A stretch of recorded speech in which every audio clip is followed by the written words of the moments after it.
capítulo 8.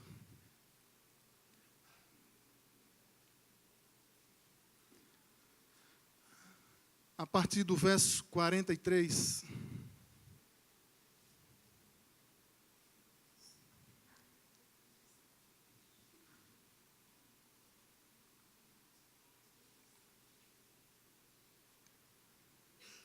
Queria pedir à igreja novamente que continuasse orando, queridos, pelo grupo que está em... Hoje eles estão na Turquia, né? Eu creio que eles estão retornando terça-feira. Alguns irmãos já retornaram de Israel, mas continue orando, queridos. A Turquia é um lugar, é um país muçulmano, mas eu creio que eles estão guardados no Senhor.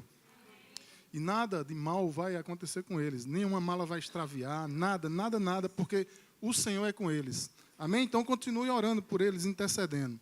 Lucas 8, 43, 48, é uma história conhecida. Talvez você já saiba até de cor. Mas foi o que Deus colocou no meu coração, querido, durante essa semana. Que diz assim: E estava ali certa mulher que havia 12 anos sofrendo de uma hemorragia, e gastara tudo o que tinha com os remédios, mas ninguém pudera curá-la. Ela chegou por trás dele, tocou na borda do seu manto, e imediatamente cessou a sua hemorragia. Quem me tocou? Perguntou Jesus. Como todos negassem, Pedro disse: Mestre, a multidão se aglomera e te comprime. Mas Jesus disse: Alguém tocou em mim. Eu sei que de mim saiu o poder. Então a mulher, vendo que não conseguiria passar despercebida, veio tremendo e prostrou-se aos seus pés. Na presença de todos o povo, contou porque tinha tocado nele e como fora instantaneamente curada. Então ele disse: Filha, a sua fé a curou. Vá em paz. Podemos orar, queridos? Pai, como o pastor Roberto já orou por nós nesse momento, eu gostaria de só pedir uma coisa ao Senhor. Que o Senhor use a minha vida. Que o Senhor me use nessa tarde, Senhor. E que o Senhor ministre, Senhor, essa palavra para nós, para o nosso coração, para a nossa vida. E eu quero te pedir, Senhor, que o Senhor não permita que a gente saia daqui como nós chegamos, Senhor. Que o Senhor transforme a nossa vida, transforme o nosso caráter, Pai. Em nome de Jesus. Amém? Queridos, como eu falei, talvez você conheça essa história de cor. Né? Mas um título que eu queria dar a essa simples mensagem é: a fé que faz a diferença. Certa mulher, certa senhora, ouvindo uma frase de Jesus, tende fé, ela correu para casa e leu e releu essa declaração por muitas e muitas vezes. E ela decidiu pôr em prática aquilo que ela tinha lido e tinha escutado. Ela morava em uma casa, chegou no quintal de casa, e no quintal da casa dela havia um formigueiro. Né? Quem é do sertão, e talvez aqui quem mora em casa, às vezes tem uns formigueiros que ficam um monte, né? Bem altão assim, não sei se vocês já viram. E aquele formigueiro incomodava aquela mulher. E ela chegou naquele quintal, diante daquele formigueiro, e ela queria colocar essa palavra em prática, tende fé. E ela olhou para os vizinhos, para as casas, não tinha ninguém. E ela se ajoelhou, levantou os seus braços, assim como Moisés estava diante do Mar Vermelho. Ela disse: Morrinho, formigueiro, saia daí agora e vá para junto da cerca. E quando ela abriu os olhos, o formigueiro estava lá. E ela, ironicamente, ela disse: eu já sabia que não ia acontecer nada.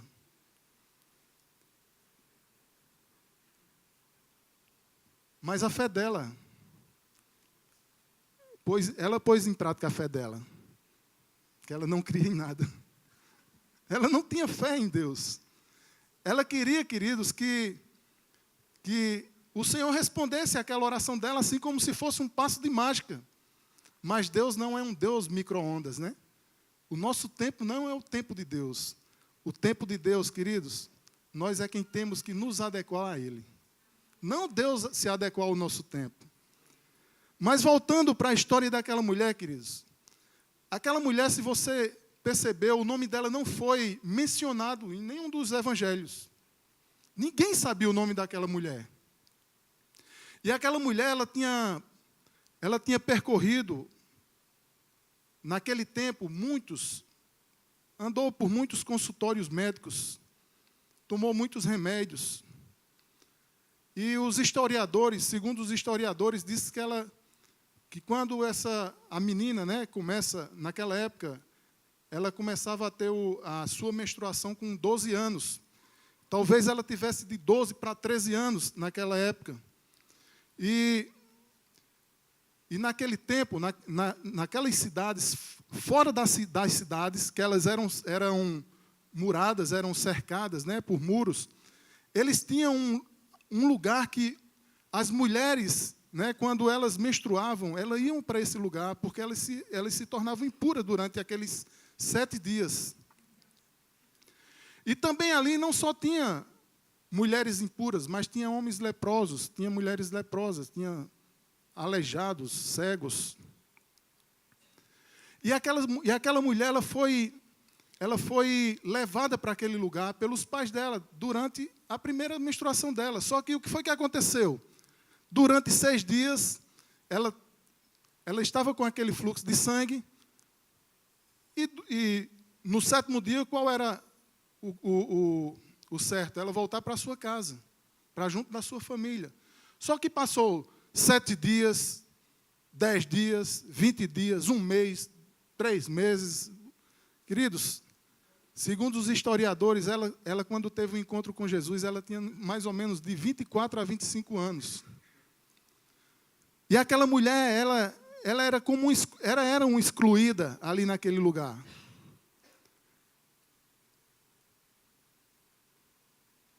E muitas vezes nós estamos como essa mulher, nos sentindo excluídos,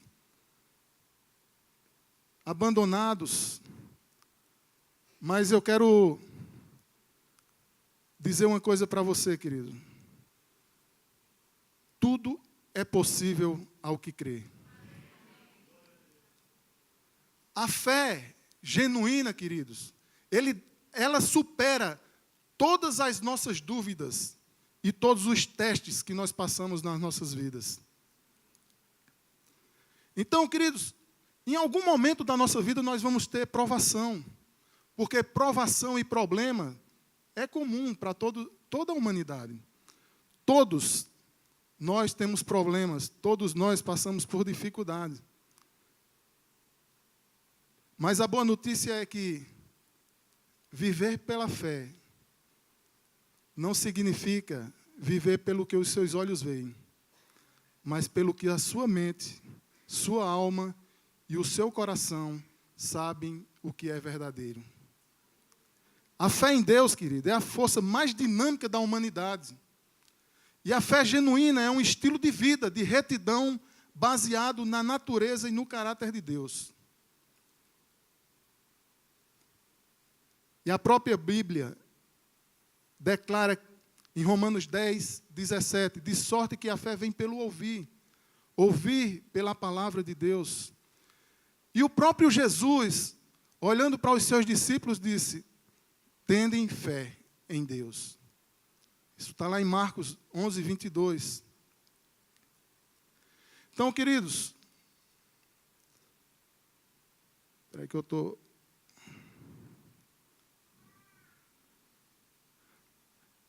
O Dr. Myles Monroe, ele diz, a fé do reino garante que há vida após a provação. A fé é, portanto, o que temos de mais importante para uma vida de sucesso. Educação apenas não basta. Um diploma de curso superior não tem muito valor quando a pessoa enfrenta tempestades na vida. A única virtude que pode salvar-nos em meio ao caos e à confusão é a fé.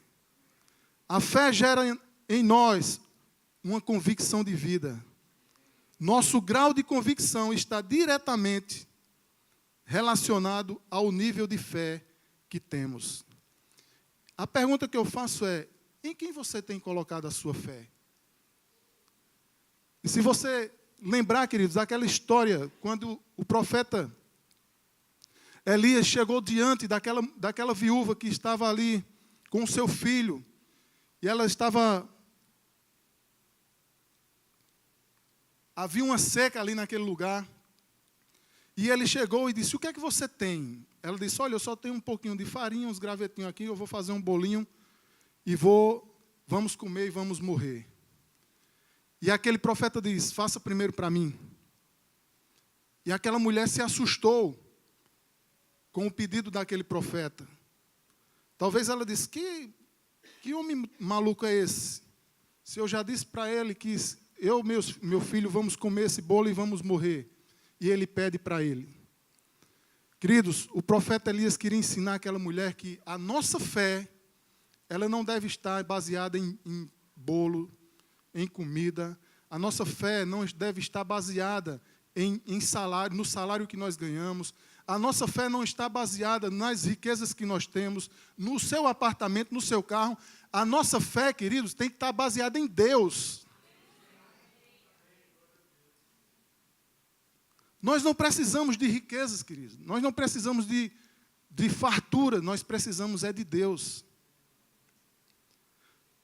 E uma frase bem interessante que eu achei também aqui é Benson Idahosa. Ele era um pastor nigeriano.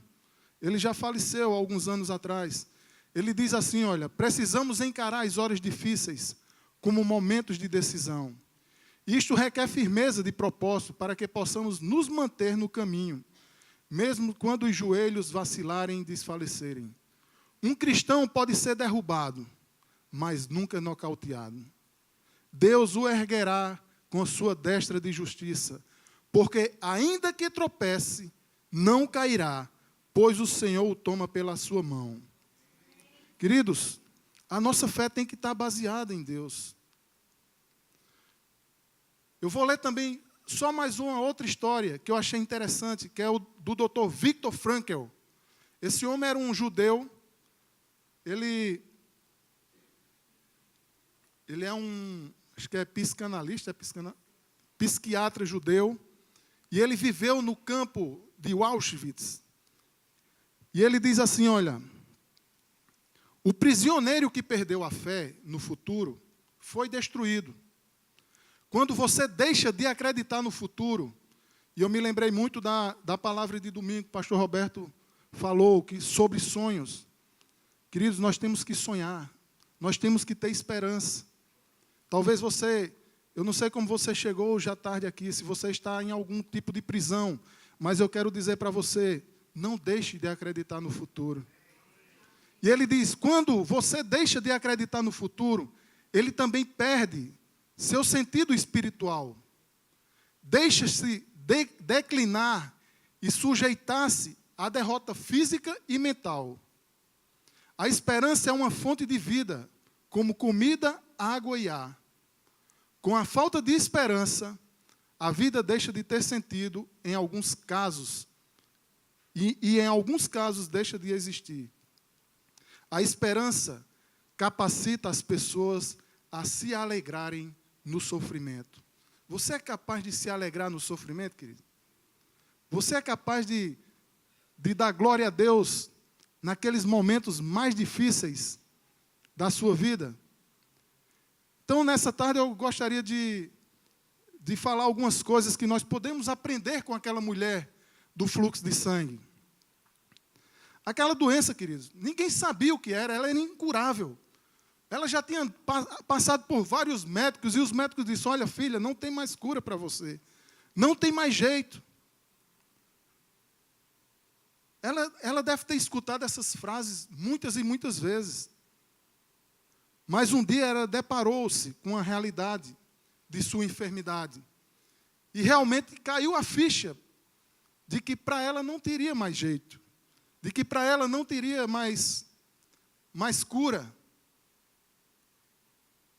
Mas é porque, queridos, ela ainda não tinha escutado falar no nome de um homem que curava, estava curando, fazendo milagres, estava fazendo prodígio. E ela permitiu que o medo se apoderasse dela. E ela terminou acreditando que talvez não tivesse mais saída para a vida dela. Os pais já tinham gastado tudo. Não tinha mais dinheiro, não tinha mais recursos. Ela não tinha mais o que fazer. Portanto, ela estava jogada lá naquele lugar que era chamado o Vale das Impuras. E uma coisa, queridos, que nós temos que...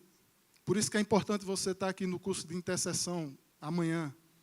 Porque Satanás, ele faz uso de duas armas poderosas para nos destruir, nos devastar. É o medo e a dúvida. E um está relacionado ao outro. Satanás, ele usa uma estratégia de roubo da fé e da semeadura, trazendo medo à nossa mente. Ontem nós tivemos um avanço missionário numa comunidade ali nas trincheiras. Queridos, você não tem ideia do que é miséria. Nós vivemos, queridos, num paraíso. E muitas vezes nós reclamamos daquilo que nós temos. Você não sabe o que é miséria, não. Você vai ter que ir lá nesse lugar. Nós vamos lá. Nós vamos voltar lá.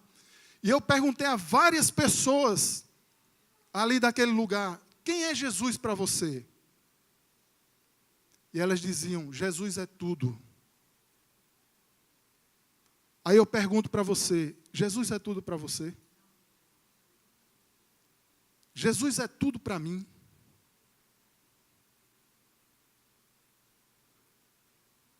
Em Marcos 5,36, não fazendo caso do que eles disseram, Jesus disse aos dirigentes da sinagoga: não tenha medo, tão somente creia.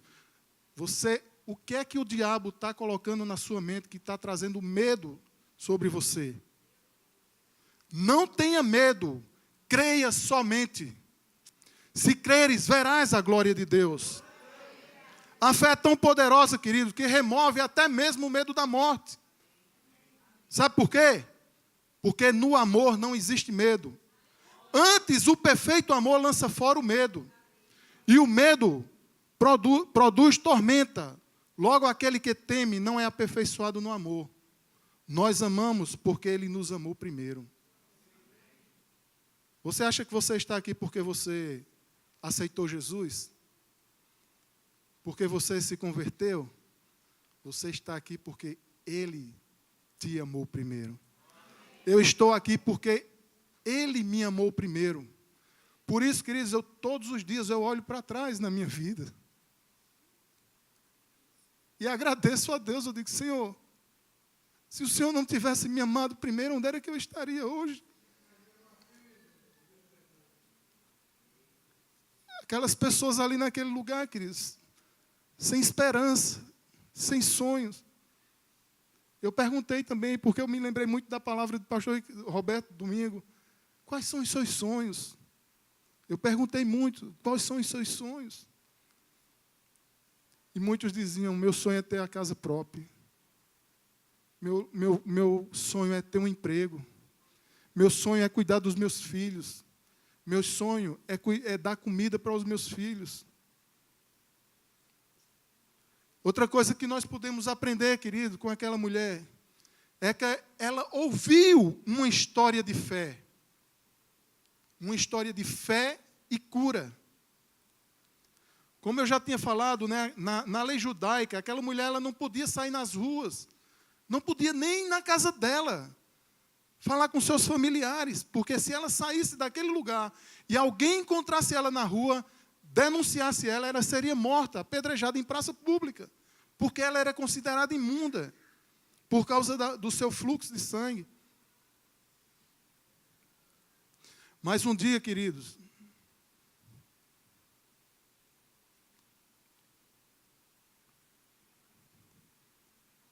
um dia, a fama de Yeshua HaMashiach chegou aos ouvidos daquela mulher. A notícia de que Jesus estava fazendo maravilhas naquela região, naquelas cidades, chegou ali naquele lugar. A notícia de que ele curava os enfermos, expulsava demônio, trazia paz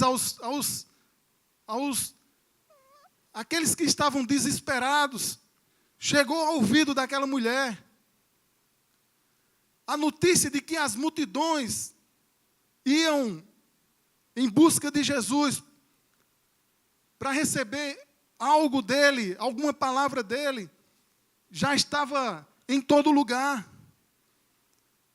E a fama de Jesus, querido, começou a atrair as multidões, ao ponto de que Jesus não tinha nem tempo para descansar, nem para comer.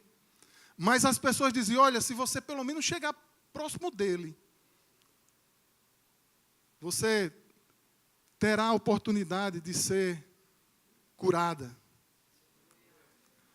Aí você sabe, né, mulher, quando se encontra com outra mulher, né, como é, né? Porque era o seguinte, querido, aquela mulher, ela não saía daquele lugar porque o fluxo dela era intenso, não parava. E eu acho que pela medicina, talvez aquela mulher já era para ter até morrido, porque eu acho que nós só temos 6 litros de sangue, né, se eu não me engano, no corpo. E imagina, 12 anos, essa mulher sangrando sem parar. E chegavam mulheres lá, no seu período menstrual, toda semana, talvez todo dia.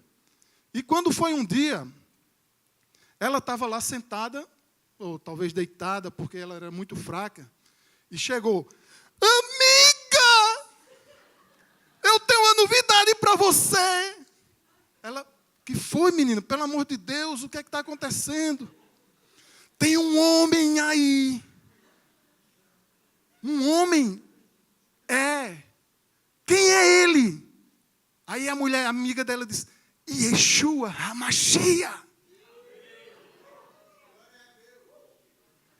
Ele está vindo de Cafarnaum. Ele está vindo para Cafarnaum. E a mulher começou a regalar os olhos. Me diga, fale mais.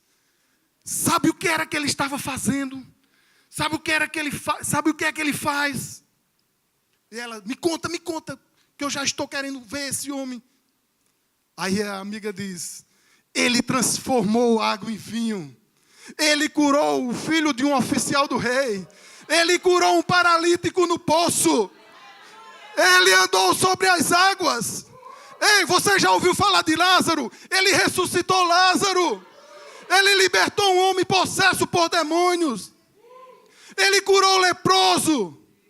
Ressuscitou a filha de uma viúva. Queridos, naquela hora, aquela mulher, ai meu Deus, eu quero esse homem. Ela creu naquela notícia. E cada palavra que aquela moça, aquela amiga falava para ela, ia entrando na mente dela, ia entrando no coração dela, ia tomando ela, ia encharcando ela de fé, de poder. E ela disse, se ele fez isso, então para mim tem esperança. Se ele fez isso, eu posso restaurar os meus sonhos. Aleluia! Oh, glória!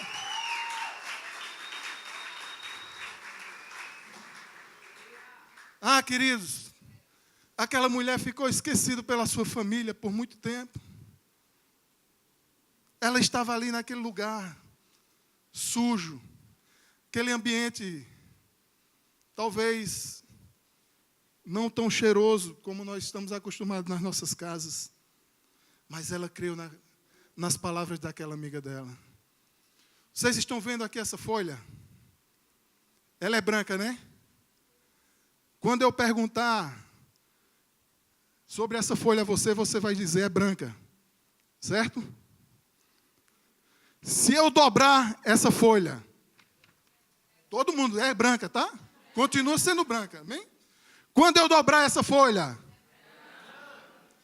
quando eu amassar essa folha, se eu jogar essa folha no chão, se eu pisar essa folha, Ela continua? Se eu jogar essa folha na lama, ela continua? Continua sendo branca, ela só vai ser suja, né?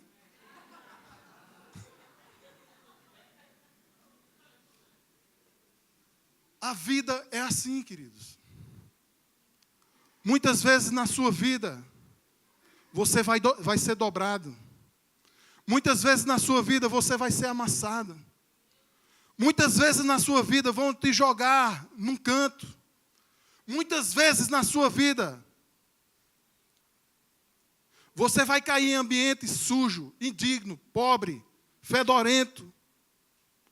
Muitas vezes na sua vida, vão pisar em você. Muitas vezes na sua vida, a ovelha vai morder o seu calcanhar. Mas eu tenho um pedido para fazer para você.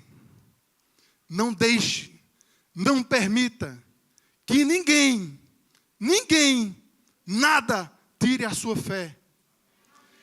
Ninguém pode tirar o seu valor, querido. Ninguém. Você continua tendo um valor extraordinário. Você é mais precioso do que ouro, rubi. Então, nada do que aconteceu com você. Parou? Nada do que acontece com você, nada do que acontecerá com você pode tirar o seu valor. Você continua a ter um valor extraordinário. Sabe por quê? Porque você é filho, você é filha, você é amada, você foi desejada. Antes mesmo de você ser tecida no ventre da sua mãe, você já era amado pelo Pai, querido. O Espírito do Senhor testifica junto ao Pai de que eu e você somos filhos de Deus. Benson Aida Roça diz novamente: qualquer um que pode acreditar na capacidade humana pode crer no poder de Deus. O que o homem pode fazer parcialmente, Deus pode fazer completamente. E tudo aquilo que o homem pode fazer completo, Deus pode fazer perfeito. Aleluia! Então, queridos, eu quero encorajar você nessa tarde a crer nessa história. Na história dessa mulher que vivia ali rejeitada, jogada, chacoteada pelas amigas. Eu saí, você está aí. Talvez fosse isso. Mas ela decidiu, querido. Ela teve uma atitude que foi ousada. Só que ela não podia aparecer como uma mulher normal, porque se as amigas delas vissem ela passando ali na rua e denunciar: imunda, imunda, iam pegar ela, iam apedrejar, iam matar ela em praça pública. O que foi que ela fez? Ela pegou um lenço que chama? Botou um lenço, botou na cabeça e saiu. E aquela multidão vinha seguindo Jesus. E quando ela vê aquela multidão, ela não parou. Ela não retrocedeu. Ela não desistiu. E o que é que eu tiro de lição para a minha vida, queridos, é que eu jamais vou desistir, nem retroceder, nem em frente aos problemas que vêm pela minha frente. Não desista. Não retroceda. Tenha fé. E de repente, aquela multidão apertando Jesus, todo mundo ali, aquela multidão, e aquela mulher vai por debaixo do pessoal e toca no vestido de Jesus. E Jesus para. E ele faz uma pergunta: quem me tocou? Aquela pergunta, querido, foi perturbadora naquela hora. Porque todo mundo parou. Jesus parou. Quem me tocou? E Pedro estava do lado dele e disse: ei, mestre, espera aí. Tu está me tirando, é? Todo mundo aqui está te apertando, está tocando no Senhor, e o Senhor vem dizer: quem me tocou? Aí ele disse: alguém me tocou com um toque especial. Sabe por quê, Pedro? De mim saiu virtude. E no mesmo instante que aquela mulher tocou Jesus, queridos, instantaneamente ela foi curada. Mas não foi o fato dela tocar no vestido de Jesus. Não foi porque ela tocou no vestido de Jesus que ela foi curada. Não foi o vestido de Jesus que curou aquela mulher. Aquela mulher foi curada porque ela teve fé no Filho de Deus. No Yeshua HaMashiach. Então, em quem você está colocando a sua fé?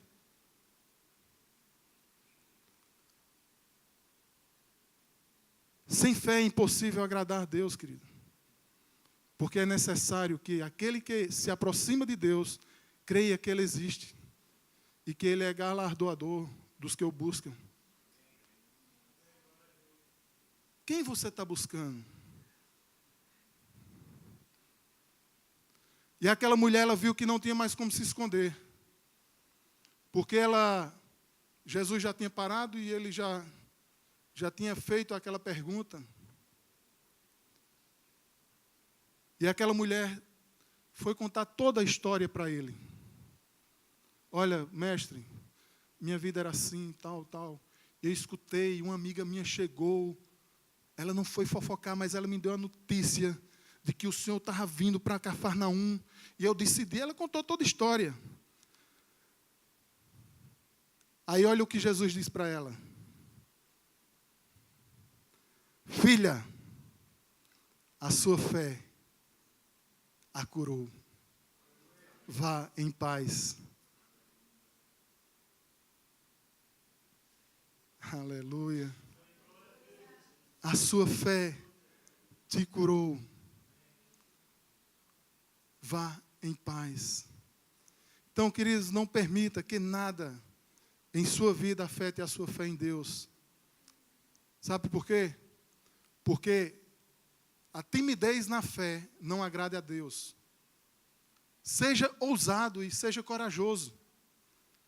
Olha o que o salmista, orando, pediu ao Senhor. Aliás, o salmista, né? No Salmo 2,8, ele diz, Deus diz para ele, pede-me e te darei as nações como herança, e os confins da terra como tua propriedade. Então, por que nós temos medo de pedir a Deus, as coisas a Deus? Por que nós pedimos tão pouco a Deus, quando Ele diz, pede-me as nações? Sabe qual é o problema, queridos? Que muitas vezes nós acreditamos mais no diabo do que em Deus. Sabe por quê? Porque muitas vezes o diabo chega para você e diz assim, olha, você não tem valor, as pessoas não te amam, você é um rejeitado, e você começa a acreditar naquelas palavras. Aí o que é que acontece? Eu não vou mais para aquela igreja, porque ninguém me ama, porque todo mundo me rejeita, todo mundo me abandona. Eu não vou mais para a célula, porque quando eu chego lá ninguém fala comigo. Ei, meu irmão, está amarrado. Queima ele, Jeová. Não, meu irmão. E quando a palavra de Deus diz, pede-me e darei as nações como herança e os confins da terra como tua propriedade. Por que você não acredita nisso? Por que você não ora pedindo as nações? Por que você não ora pelos 1 milhão de jovens que nós vamos discipular? Sabe por quê? Porque muitas vezes você não acredita na palavra de Deus. Você prefere dizer assim, isso talvez é coisa da minha cabeça, eu vou ficar quieto. Eu não vou nem compartilhar com os irmãos, porque senão vão dizer que eu sou doido. Aquela mulher, queridos, ela recebeu mais do que esperava. Ela sentia que só o toque na roupa de Jesus ela seria curada. A cura física. Mas Jesus deu a ela muito mais do que aquilo que ela estava sonhando ou pedindo. Além da cura física que Ele deu para ela, Ele deu paz a ela. O príncipe da paz está aqui nessa noite. Então eu não sei como você chegou aqui nessa noite, querido. Uma coisa eu sei, quando você vem a Jesus, a sua cura é completa. A cura da sua alma é completa. A cura da sua mente é completa. O seu corpo é totalmente curado, querido. A sua fé em Jesus faz você ficar totalmente curado.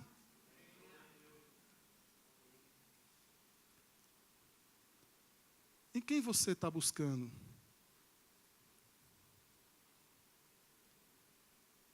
A cura daquela mulher, queridos, era um sonho dela. Era um desejo dela. Era um alvo que ela tinha. Mas que ela estava aprisionada por causa do medo.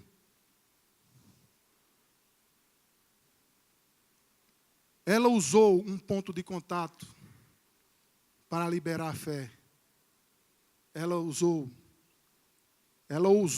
tocar na roupa de Jesus. Aquele foi um ponto de contato que ela viu para pelo menos tocar na roupa dele e ser curado. Não havia cura, como eu já falei, nas roupas de Jesus. Mas a fé daquela mulher em Jesus a curou completamente. Diga para o seu vizinho aí, a tua fé te curou.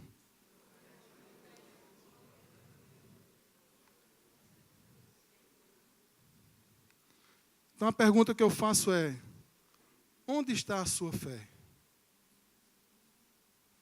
Em quem você tem crido? Você tem crido no seu salário? Você tem crido nas suas roupas? No seu guarda-roupa? Você tem crido na sua despensa? Você tem crido no bom, apenas em tempos de, como é? Mar de rosa, né? Mar de rosas. Você tem crido na ausência de adversidade? Quantos gostariam de chegar em casa hoje, depois de sair daqui, e tivesse uma notícia, olha, amanhã você não tem mais nenhuma conta para pagar? Quantos?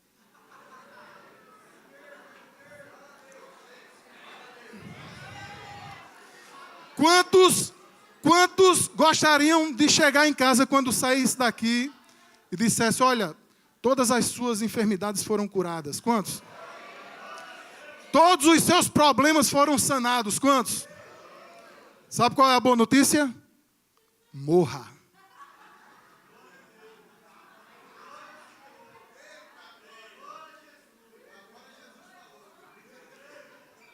Queridos, no mundo tereis aflições, mas tenha bom ânimo.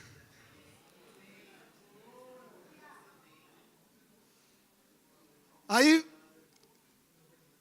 durante essa caminhada que Jesus estava fazendo naquela cidade, ele já vinha com um homem chamado Jairo.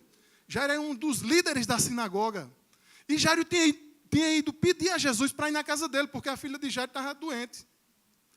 E no meio daquela multidão, quando Jesus e aquela mulher tocam em Jesus, ele para e Jairo diz, pronto, agora chegou o fim mesmo, ele não vai dar tempo para ele chegar em casa, na minha casa.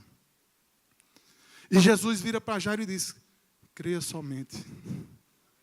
Creia somente. Talvez você esteja no meio de uma multidão, querido. Talvez você esteja tem alguns obstáculos na sua frente que você não está conseguindo romper. Mas eu quero te dizer nessa tarde, creia somente. Um centurião foi pedir para Jesus curar o servo dele. Ele diz assim, olha, Senhor, deixa eu baixar aqui, rapidinho.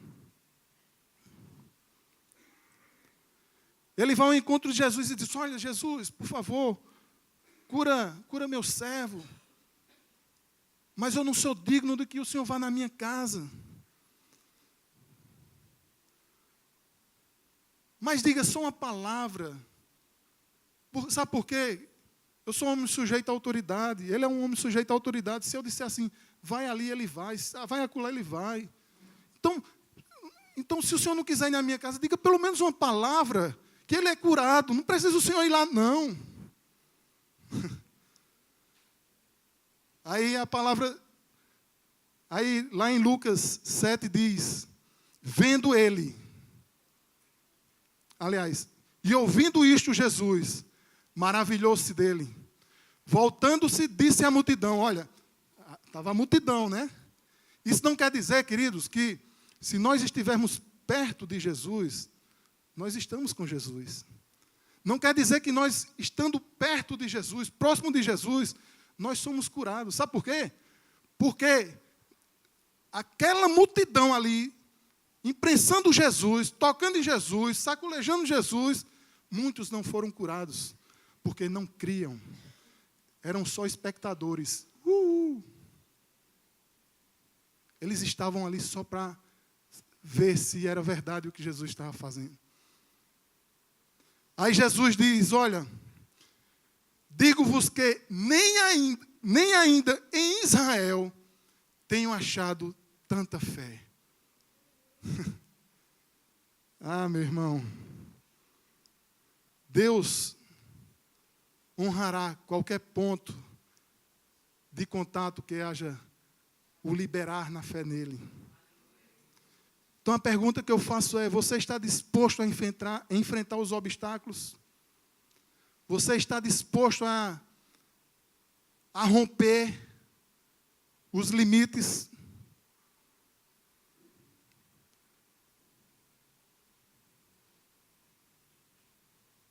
Tenha fé. Não importa o tempo do seu sofrimento. Não importa qual o seu deserto. Não importa qual a doença que está te acometendo aí no seu corpo. Não importa qual a dificuldade que você está tendo. Uma coisa eu sei, queridos, que o mesmo Jesus que estava ali no meio daquela multidão é o mesmo que está aqui nessa tarde. Ele está aí do seu lado. Ele está do seu lado. Toque nele, ele está aí do seu lado. Olha aquela mulher ela não está vendo, mas toque em Jesus, toque em Jesus, toque em Jesus. Toque, ele está do seu lado. Ah, queridos, creia. Diga pelo menos uma palavra, Senhor, e o meu servo será curado. Não precisa você ir na minha casa, não. Será que ele tem achado essa fé em você, querido?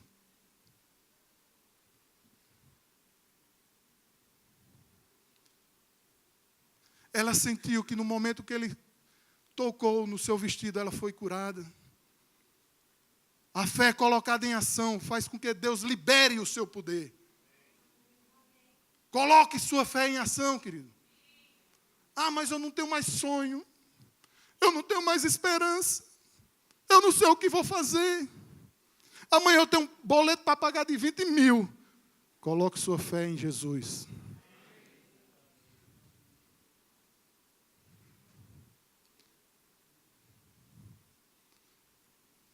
E para concluir, essa mulher nos ensina que a fé precisa de uma ação. Sem fé é impossível agradar a Deus. A fé vem pelo ouvir, e ouvir a palavra de Deus. Queridos, ao praticarmos essas verdades, vencemos os medos. Ao praticarmos essas verdades, vencemos os nossos fracassos. Ao praticarmos essas verdades, vencemos a nossa ansiedade. E tudo mais que porventura nos impede de chegar a Jesus. Uma coisa eu sei, querido, que Ele sempre está disposto a transformar nossas vidas. Porém, como aquela multidão, muitas vidas também conseguiram alcançar o seu milagre. Então, existem duas multidões nessa história. Uma próxima de Jesus e outra distante dele. uma representada pelos seus familiares, vizinhos, enfim, todos os que faziam parte do cotidiano daquela mulher. E o que nós aprendemos é que essas multidões ainda são reais. Talvez você seja realmente como um José, um sonhador. Você vai contar um sonho para um amigo seu, um irmão. Tu é doido, meu amigo? Isso não vai acontecer, não. Como é que isso vai acontecer? Olha, rapaz, Deus falou para nós, para o nosso pastor, que nós vamos discipular 1 milhão de jovens. Como? 1 milhão? Como se João Pessoa não tem nem 1 milhão?